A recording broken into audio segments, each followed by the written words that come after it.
Rais alisema mambo ni ngapi? Matatu. Si ndio hiyo? Alisema mambo ni matatu. Kwa wale ambao ni wakora, wafisadi, vile Bishop amesema excellency, in Nairobi wezi wamegeuka ndio wanaita wengine wezi. Lakini hata wao tunawaambia mambo ni matatu. Wajichagulie ile inarifaa kwao. But we will not accept it. Nixon has said, land grabbers, we've told them. Those who've taken public land, we are telling them. There's a place in Embakasi, Excellency, as I finish. Imagine inside our hospital, hospitali yetu ya Tasia, somebody has built apartments in our hospital land.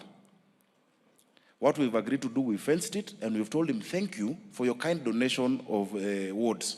Those apartments tunabadilisha ikuwe wards, na ikuwe nyumba ya Manassehs, you know, that they can use, because you can't do that.